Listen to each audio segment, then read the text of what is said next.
The single largest infrastructure investment in Rwanda's history, Bugesera International Airport, will be a net zero emissions complex, one of the greenest airports on the continent once completed, declared Rwanda's environment minister. Such bold words capture the ambition behind this massive project, an ultra-modern airport rising from the rural outskirts of Kigali, but behind the glossy architectural renderings and lofty green credentials lies a high-stakes gamble.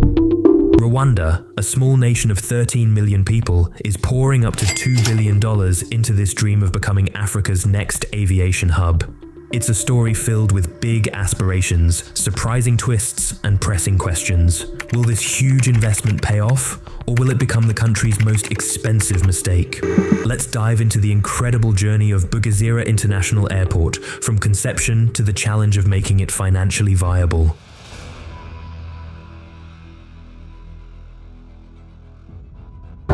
To understand why Rwanda is building a giant airport, we must start with President Paul Kagame's vision. He has long aspired to turn Rwanda into a regional services and travel hub. In the past decade, the government spent over $2 billion launching a national airline, RwandAir, and constructing a world-class convention center. These projects aim to put Kigali on the map for business conferences and as a connecting point between African nations. However, one piece was missing: a modern international airport large enough to handle millions of passengers. Kigali's current airport, built to handle around 400,000 passengers per year, was straining under growing traffic. By 2019, it was serving roughly 1.2 million passengers annually, far above its design capacity. The facilities are dated and expansion is limited by its proximity to the city. In short, Rwanda's air travel ambitions were bottlenecked by infrastructure. Kagame's solution was to build an entirely new airport from scratch in the Bugesera district, about 25 kilometers south of Kigali. The site offered ample land, about 2,500 hectares, to build a spacious, world-class gateway for Rwanda. The dream was not just to accommodate current demand, but to create an East African aviation hub that could rival Nairobi or Addis Ababa. This meant planning for millions of connecting passengers, large jets, extensive cargo facilities, and all the amenities of a modern hub. It was an audacious plan for a country with a relatively small home market, essentially build it and they will come. However, there was an immediate problem: money. Rwanda could not easily finance a project of this magnitude on its own. The International Monetary Fund had set limits on Rwanda's borrowing, and the government was wary of piling up too much debt. So in 2016, officials struck a deal with a foreign investor to kickstart the project.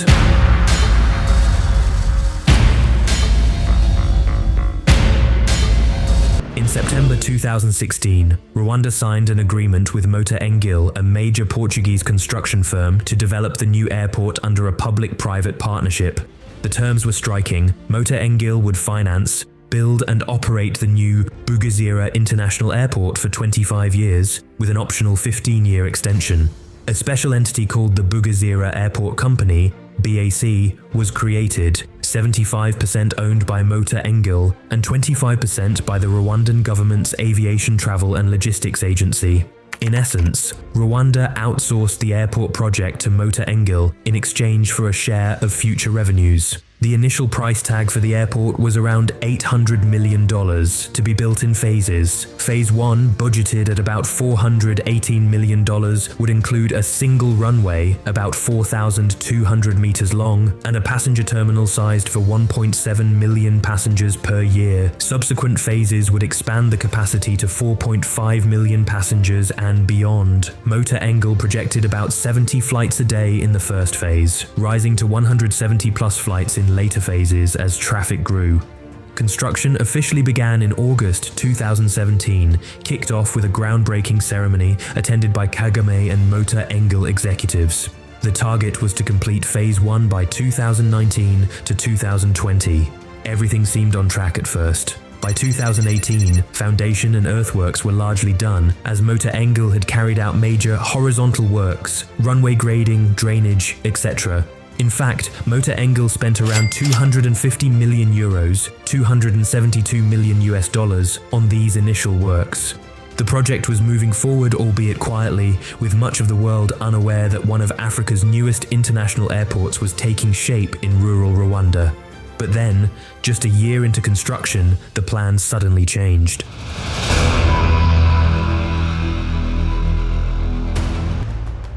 In early 2019, President Kagame decided that the original airport plan wasn't grand enough. Accounts suggest he wanted a larger, more impressive airport, one befitting his vision of a regional hub. He also insisted it should meet high environmental standards, aiming to make it one of Africa's first green certified airports with net zero emissions. This would mean incorporating solar power, water recycling, and energy-efficient design elements to minimize the airport's carbon footprint. The result? Construction was halted in March 2019 to allow for a complete redesign of the project.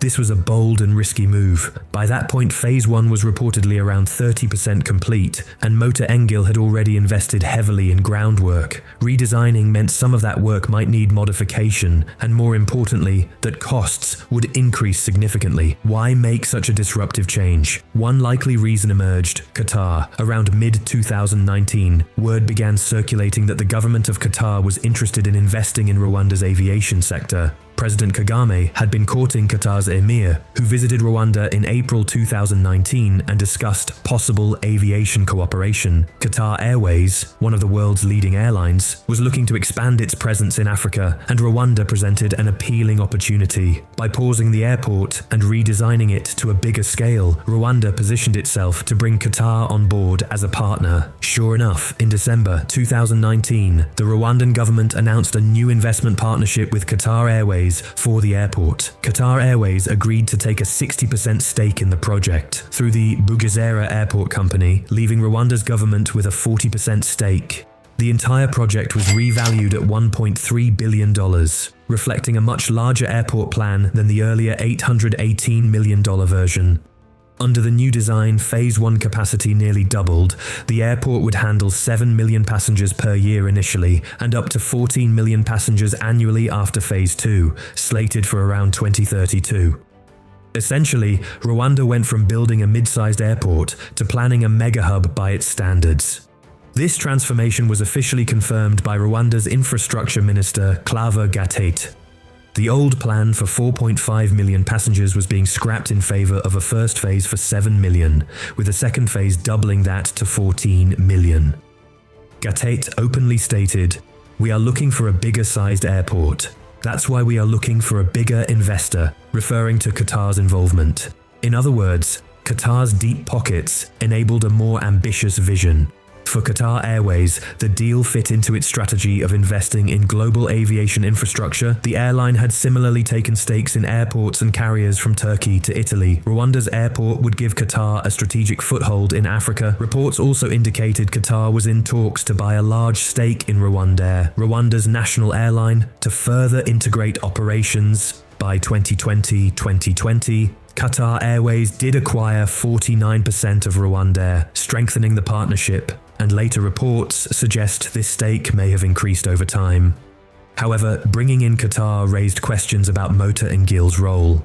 The 2019 deal effectively superseded Motor Engil's concession. Rwanda's government asserted that Motor Engil would remain a partner in the construction, but the ownership structure changed under Qatar's majority stake.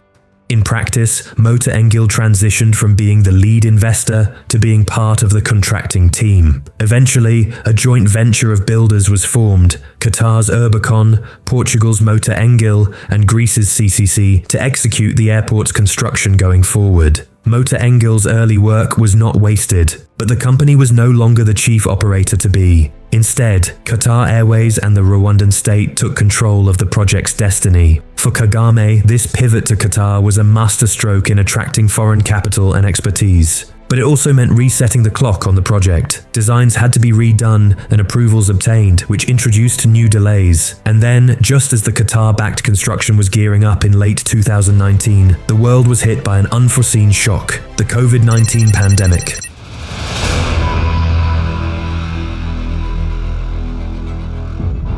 The pandemic in 2020 to 2021 slowed many infrastructure projects worldwide, and Bugesera was no exception. Rwanda enforced strict health measures, including limiting workers on construction sites. Minister Gatete noted that during COVID restrictions, only 50% of the workforce could be present on site, delaying progress 33. By May 2021, he reported that horizontal works, including the runways and other infrastructure for planes, were nearly 40% done, but building the terminal and other vertical structures was yet to fully start. Hopes of finishing the airport by 2022 proved overly optimistic. Even after the pandemic eased, the project faced further delays due to its expanded scope and complexities. The government initially targeted 2025 for opening, but as of 2023, that timeline slipped. By mid-2025, officials projected Phase 1 completion in 2027 or 2028. In fact, Rwanda's 2025/26 budget explicitly mentioned a firm commitment to complete the airport by 2028. This would mark a full decade since the project's inception in 2017. In a humorous aside, an aviation analyst quipped that the airport is already a teenager and it hasn't even been built yet, underlining how long this endeavor has stretched. Despite delays, construction is making tangible progress on the ground. By late 2023, President Kagame stated the project was around 70% complete, though that might refer to certain components. Foundations, runway paving, taxiways, and basic infrastructure were largely in place. In fact, runways and taxiways were well underway, with about 85% of ground-level works done by mid-2024. The focus has since shifted to erecting the terminal buildings, control tower, and installing systems, a phase expected to employ over 6,000 workers at peak. The redesigned airport, when finished, will be impressive by regional standards. It will have a 130,000 square meter main terminal, 22 check-in counters, 10 gates, and 6 boarding bridges, air bridges. The single new runway, lengthened slightly to about 3,750 meters as per updated specs, will handle the largest jets. Plans also include a VIP presidential terminal, cargo facilities for at least 150,000 tons of freight annually, and modern air traffic control systems. Notably, the airport is designed with future expansion in mind. It can be scaled up with additional terminals or runways if needed. Phase 2, by 2032, would double the passenger capacity to 14 million and cargo to 300,000 tons per year. All these features aim to make Bugesera a state-of-the-art hub. If completed as envisioned, it would rank among the most modern airports in Africa. Importantly, the project also touts its sustainability credentials. The airport is set to be one of the first in Africa with a green building certification, incorporating solar energy, water recycling, and efficient design to achieve net zero emissions on operations. This appeals to climate-conscious investors and aligns with Rwanda's branding of itself as an eco-friendly, forward-looking nation. Yet amid the optimistic blueprint, one cannot ignore the glaring reality: the budget has ballooned. What started as an $800 million project is now roughly $2 billion in expected costs. Let's examine how the financing has evolved and what it means for Rwanda's finances.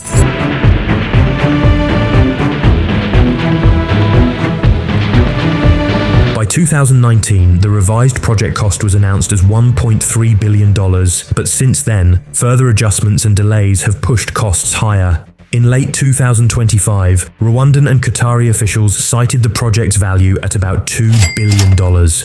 The figure includes expanded scope and likely inflation in construction costs over the years. So, who is paying for this? Under the deal, Qatar Airways and the Qatari state hold 60% and Rwanda 40% of the airport venture. Initially, Qatar's commitment was around $780 million, 60% of $1.3 billion, and Rwanda's about $520 million.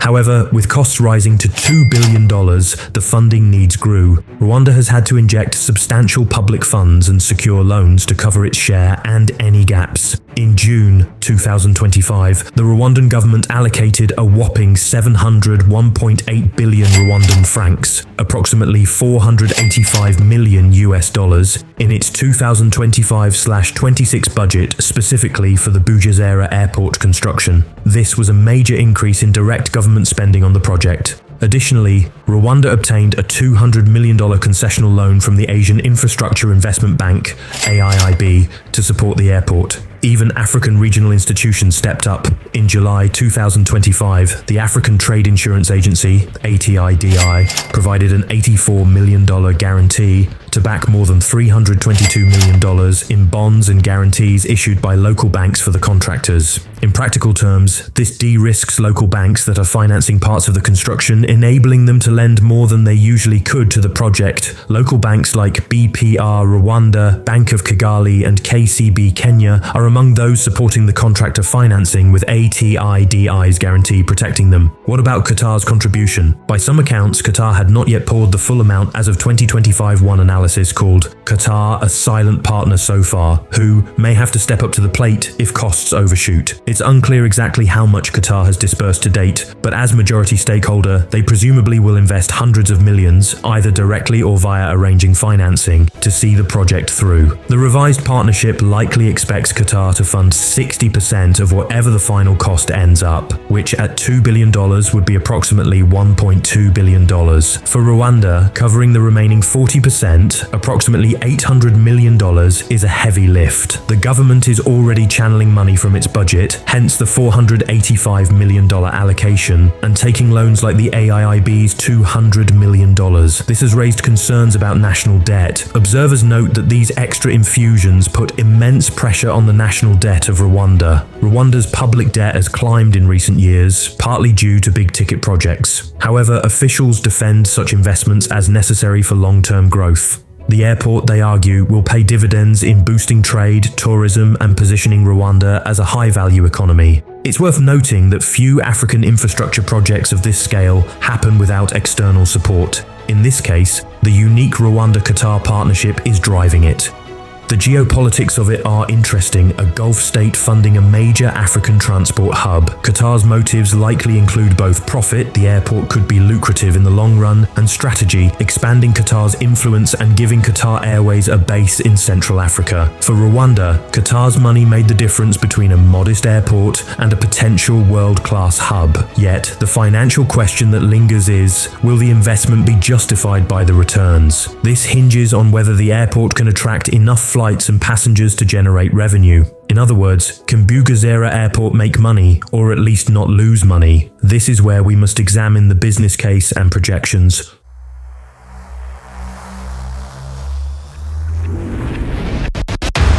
When Bugesera International Airport opens, let's say around 2028, it will have capacity for 8 million passengers a year in Phase 161. To put that in perspective, the current Kigali International Airport handles only about 1 million passengers per year for. Even RwandAir, the national carrier, carried roughly 1 million passengers in 2019. The government's transport strategic plan aims for RwandAir to more than double its annual passengers to 2.1 million by 2030. That's impressive growth, but still just a quarter of the new airport's initial capacity. Clearly, for Bugesera to be bustling, it must attract transit passengers and other airlines far beyond Rwanda's local demand. The plan is indeed to make Kigali a regional transfer hub, essentially a smaller version of what Addis Ababa with Ethiopian Airlines or Nairobi with Kenya Airways are. Qatar Airways' involvement suggests that Kigali could become a transfer point feeding into Qatar's global network. For example, Qatar Airways resumed direct Doha-Kigali flights in 2023, and with a partnership in RwandAir, they can coordinate scheduling for seamless connections. Combined, Qatar Airways and RwandAir serve over 160 destinations through code shares and interline agreements. Kigali can be the connecting point for passengers traveling between Africa and Asia or Europe, using a mix of Qatar Airways and RwandAir's routes. However, building a successful hub is easier said than done. Competition is fierce. Addis Ababa's Bole Airport, home of Ethiopian Airlines, already handles over 12 million passengers a year and is expanding further, and Nairobi's Jomo Kenyatta Airport is also a well-established African hub. In fact, Ethiopia has plans for a brand new mega airport in the future, and Kenya is upgrading Nairobi, meaning Rwanda will face giants on both sides. Kigali's advantage could be its modern facilities and perhaps a more central location in Africa, but it will need to convince airlines and travelers to choose it over others. Another challenge: limited local market and carriers. As one industry analysis pointed out, Rwanda currently has no low-cost carriers and few major international airlines operating, aside from RwandAir and a handful of others. Legacy carriers and global alliances have not made Kigali a big destination yet. Without budget airlines or broad alliances, stimulating rapid passenger growth could be tough. Much rests on RwandAir's shoulders to bring in traffic, but RwandAir's fleet and network, while growing, are still relatively small. RwandAir plans to expand from 14 aircraft to about 21 by 2029 and add more routes, but even then, its scale will be modest compared to Ethiopian Airlines' 100-plus fleet or Kenya Airways network. RwandAir doesn't have the fleet to do it. Big hub operations, noted CARPA, Center for Aviation, frankly, in a 2025 report. So Rwanda may need to attract other airlines to use Kigali as a mini-hub. That could include convincing foreign carriers to open routes or increase frequencies, or even to base some operations there. Another angle Rwanda is pursuing is making Kigali a destination for major events and tourism, which can spike travel demand. For instance, Rwanda has successfully hosted high-profile conferences like the Commonwealth Heads of Government meeting in 2022 and is investing in sports tourism. There's even talk of trying to host a Formula One Grand Prix in Rwanda as a way to draw global attention and visitors. These initiatives, while ambitious, indicate how far Rwanda is willing to go to ensure its new airport isn't underutilized.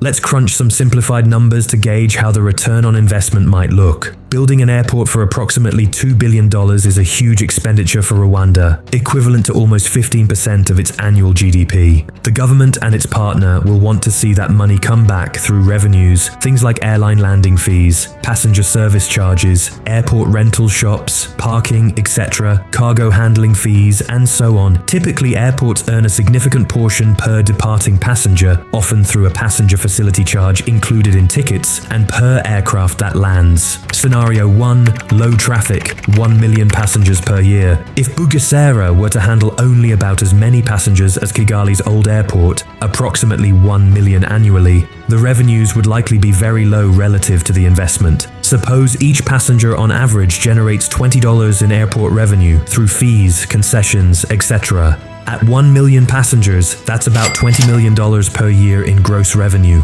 Even ignoring operating costs, at that rate, it would take on the order of 100 years to accrue $2 billion.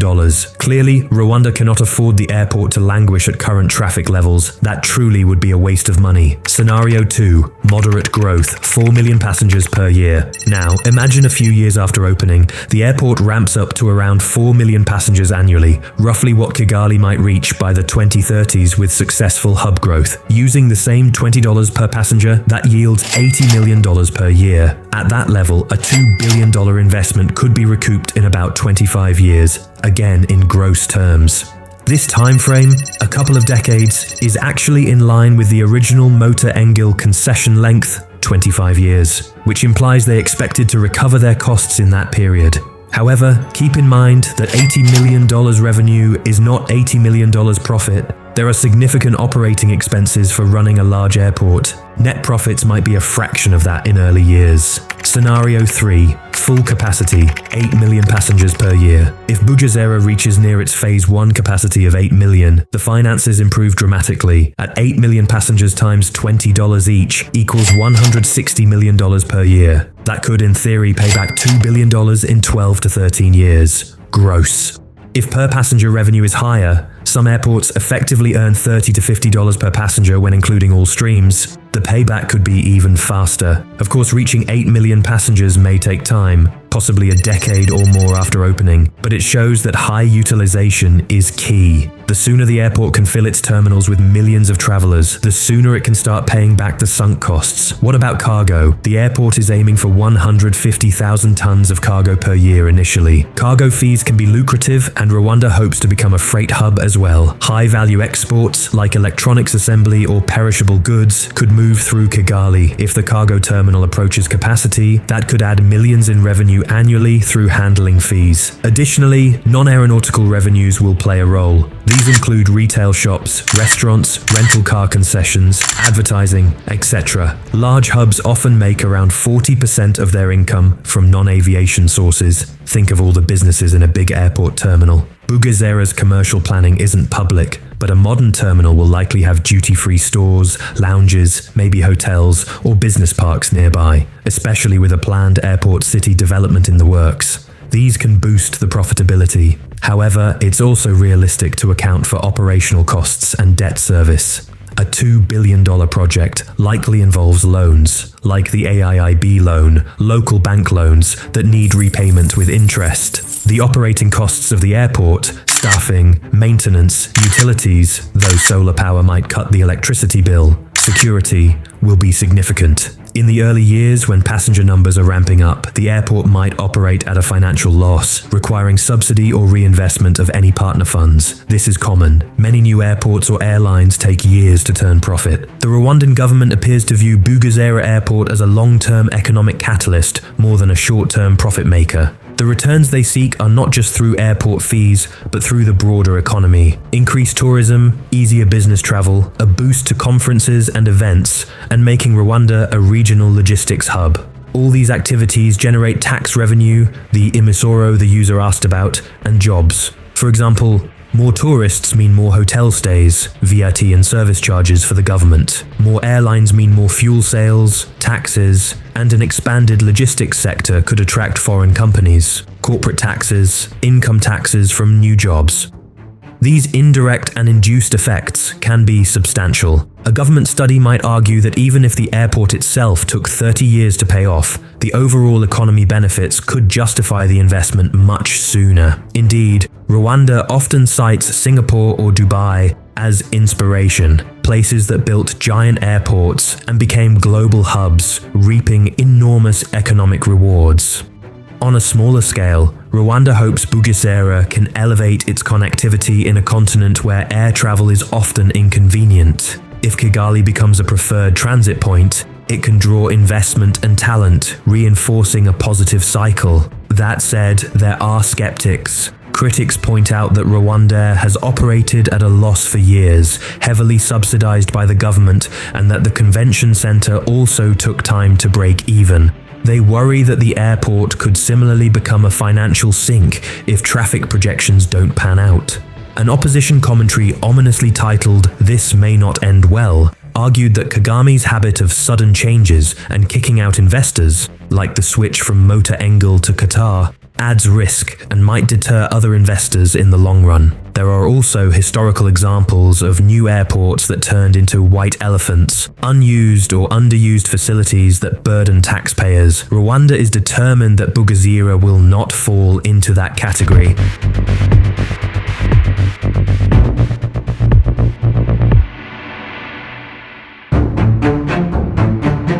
As of 2025, Rwanda is all in on Bugesera International Airport. The project has fresh momentum. Construction is back in full swing. Qatar's Emir himself visited Kigali in late 2025 to reaffirm support, and additional funding has been mobilized. The partnership between Rwanda and Qatar has grown beyond the airport. Qatar now owns a large stake in RwandAir and is investing in other ventures like a new innovation city in Kigali. This intertwining of interests means both countries have a lot riding on the airport's success. If everything goes to plan, by 2030, Kigali could be handling millions of travelers, with gleaming facilities welcoming flights from across Africa, Europe, the Middle East, and Asia. Rwanda's gamble would then look prescient. An underdog country that built a world-class hub and reaped the rewards. It would validate Kagame's belief that infrastructure can transform an economy. The airport could spur growth in tourism, imagine more gorilla tracking visitors thanks to easier flights, make Rwanda a preferred venue for international conferences, and facilitate trade. For instance, high-value agricultural exports can be flown out directly. The broader East African region would also gain another major connectivity point, possibly driving more competitive fares and better service as Kigali competes with Nairobi and Addis. On the flip side, if passenger numbers stagnate at low levels, the new airport would become a cautionary tale. A $2 billion facility operating at a fraction of capacity would strain Rwanda's finances and could crowd out other development needs. The government would then face tough choices, provide ongoing subsidies, lower fees to attract more airlines, thus reducing revenue further, or even privatize operations to cut losses. Failure is not an option that Rwanda wants to contemplate, given the political and economic capital invested. Hence the aggressive push to market the country, grow RwandAir, and leverage the Qatar partnership fully. The next few years phase will be critical. Before the grand opening, Rwanda must carefully plan the airport's operational readiness and airline agreements. It's likely they will offer incentives for airlines to start routes to Bugesera. RwandAir's growth, while steady, might need a boost, perhaps through leasing more planes or entering deeper alliances. Qatar could funnel some traffic their way. Marketing campaigns will probably highlight Rwanda's tourism and business friendliness to generate demand. In an interesting twist, global trends in aviation could also influence Bugesera's fate. The rise of African economies and a growing middle class mean air travel in Africa is projected to surge over the next 20 years. If that holds true, there may indeed be enough passengers to go around for new hubs. Also, as seen with the emergence of new players, like a big Chinese-backed AI competitor in the AI race as an analogy, competition often spurs innovation. Rwanda's entry might push others to up their game, but it could also carve out its own niche with the right strategy. In summary, Bugesera International Airport represents Rwanda's incredible leap of faith into the future. The country has amassed an incredible amount of power in this venture. Infrastructural power, strategic location power, and now must wield it wisely to justify the trust and funds placed in it. The story of Bugesera is still unfolding, but one thing is clear. This is a journey that affects all Rwandans, and potentially many travelers beyond. The world will be watching in 2028 when the first flight takes off from the new Kigali Bugesera International Airport, signifying either the start of Rwanda's success as Africa's rising hub, or the first step in testing whether the gamble will ultimately pay off.